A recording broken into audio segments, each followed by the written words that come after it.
Good day, everybody, and welcome to another edition of the Military and Foreign Affairs Network. I am your host, the voice of reason. Today we have entered day 151 of the ongoing war between the Russian Federation and Ukraine. And as we watch events on the ground and in the sphere of the mainstream media as well, obviously, there is a lot of talk about the Russian strike that occurred inside of Odessa.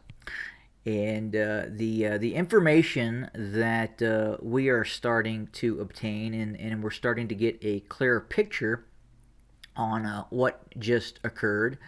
But apparently, it sounds like that it's quite possible that a very, very sensitive target may have been hit by Russian forces inside of Odessa. Now, do we know what that is at this moment? Are the Ukrainians talking about what was hit? No. Are the Russians releasing a lot of information other than it was a military target that was hit? And the answer to that also is no. But given the limited civilian casualties, if any, that had been reported, and the amount of anger over this strike, in which we're now starting to see some Western states, the United States, U.S. State Department, wanting to label Russia as a state sponsor of terror. So what was hit in Odessa that really has caused a great stir in both obviously Ukraine and the Western allies as well, who are directly assisting Ukrainian forces. We saw a very, very similar strike take place in the town of Venistia. Hopefully I pronounced that right. And during that strike, in which there was a reported loss of civilian casualties, we understand that the strike, the Russian strike that occurred in this town against a command and control, or better yet, it was a reported meeting between Ukrainian higher echelon command personnel, namely persons that were responsible for the Ukrainian Air Defense Network and Air Force, and along with reported Western officers as well were on the ground. And soon after that strike occurred, that is when we observed the office of the Ukrainian president, Zelensky, go after quite a few of the law enforcement components within inside of Ukraine. Obviously, he dismissed some intelligence officials.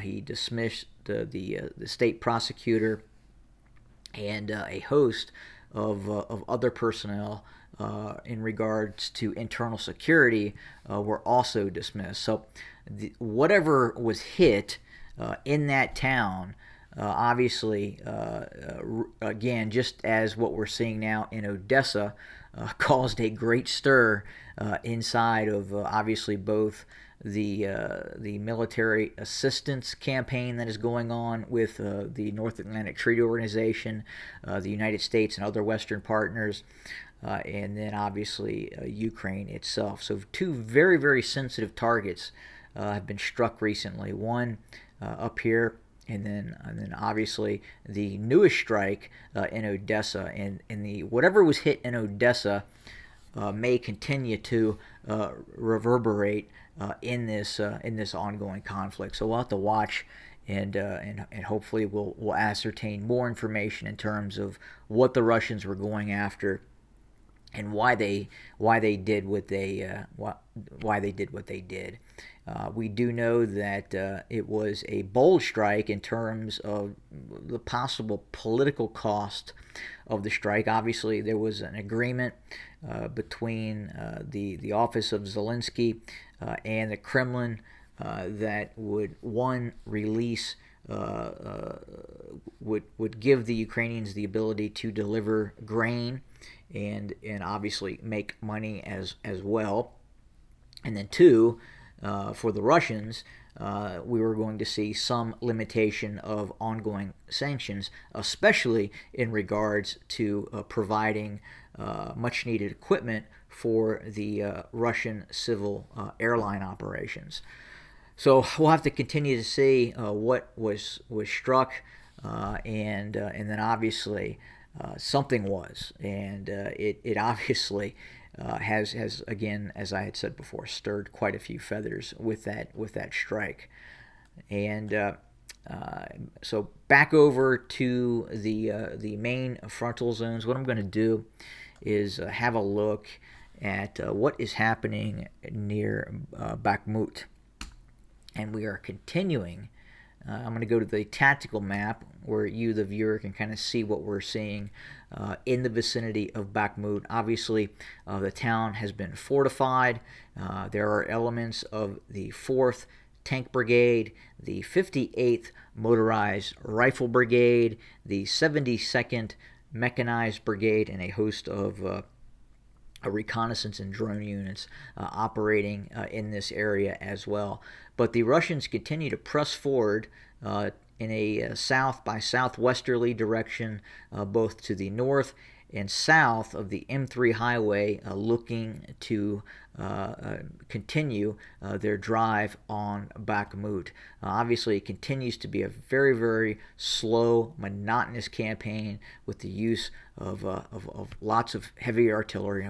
We've talked about this before. It's becoming very, very redundant, but that is the main Russian tactic right now, is to engage and reduce these frontal brigades that are deployed against Russian forces, degrade, destroy, and then move forward. And that's what we're seeing in that ongoing operation. If we jump up here to Sloviansk on the tactical map, again, you can see just how well fortified Sloviansk is. To the west, you have elements of two airborne and air mobile units. You have the 81st Airborne Brigade. We don't know what the force composition of that looks like.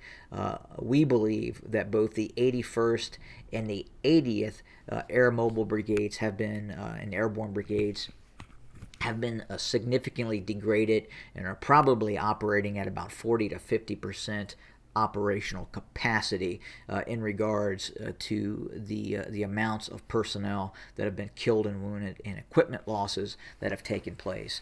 Supporting those units are the 79th Air Mobile, and that is another line of defense closer towards Sloviansk, the 95th Air Mobile unit as well. So you have four of Ukraine's best units that are positioned to the northwest and north of Sloviansk. You have some naval infantry units to the east, the 503rd.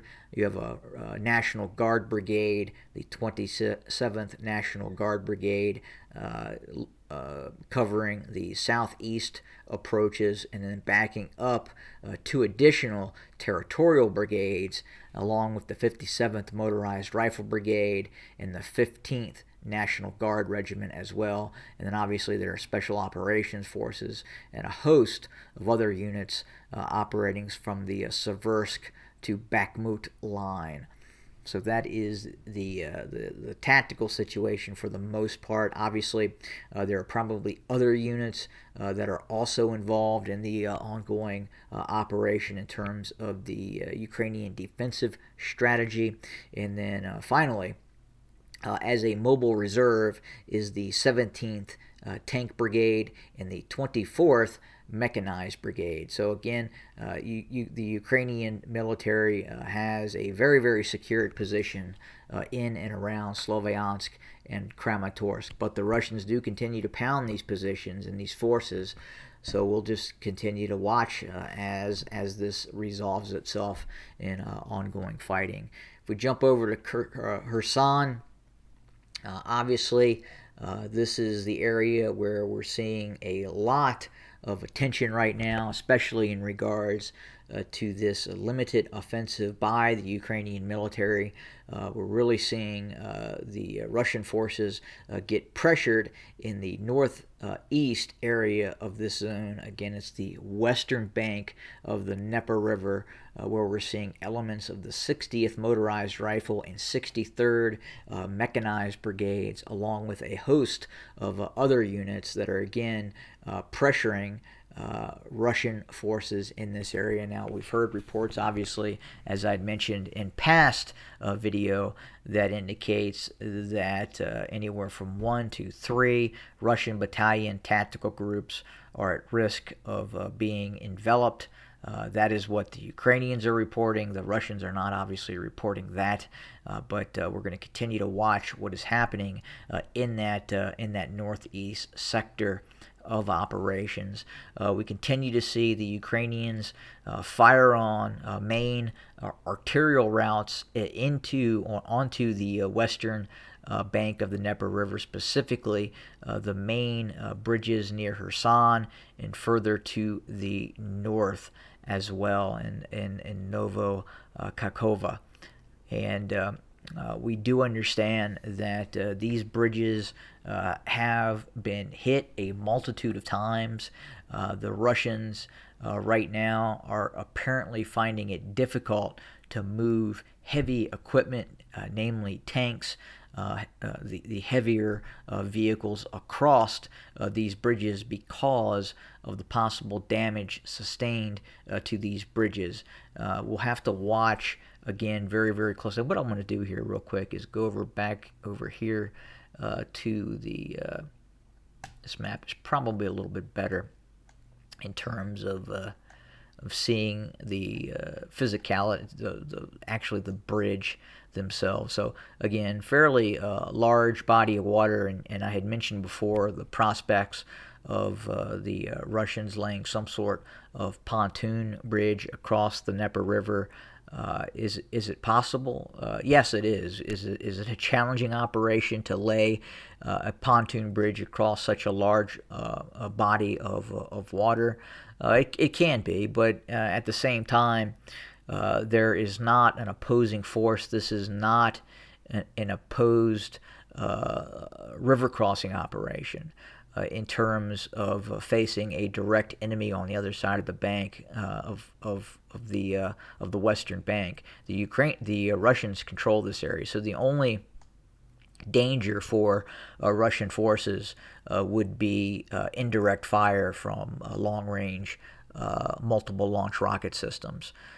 And obviously, given the very, very precise nature of the HIMARS, which could be deployed against any pontoon crossing, obviously the most important aspect of this is the real-time intelligence data that Western nations are providing to Ukraine. So the West will be able, without a doubt, to transmit exact GPS coordinates where there is a pontoon bridge going up or what have you. And that is the biggest challenge right now for Russian forces. Not so much again, as I talked about before, the Western equipment. It is the active real-time intelligence and also the advisory capacity as well that is being provided to Ukrainian forces. And you go further to the north, where Russian forces have the ability to cross and resupply. Now, this is a dam, and obviously this is a much, much more difficult target to render incapable of crossing. So the likelihood that the Ukrainians would be able to use HIMARS against this such target, and then obviously this would be an additional locale that is much, much narrower, where Russian forces could possibly cross. I'm trying to look at how steep that bank is there, but it's just forest. I thought it was cliffs, but it's not, at least from the view that I have. But right now, that's the Ukrainians are reporting actually that they believe that they're going to seize control of Kherson. Now, is that the entire western bank of the Dnieper River near Kherson, or is it the city itself of Kherson? Difficult to say. It looks like the the Ukrainians may be trying to push from north to south, kind of like a southwesterly direction, to roll up Russian forces as they push on to Kherson. And if they were to, well, I think that's kind of getting the cart before the horse. But again, as I talked about before, I just don't see this panning out for Ukrainian forces. I understand that they're talking about having the ability to seize Kherson by September, but I think the Russians are probably going to put every bit of effort they have into not losing this area. Obviously, it would be perceived as a significant setback for Russian forces if they were to have to withdraw from that western bank and that footprint that they currently control. But that's it for the most part in terms of ongoing coverage. We're paying close attention to that strike in Odessa. We want to know what that was.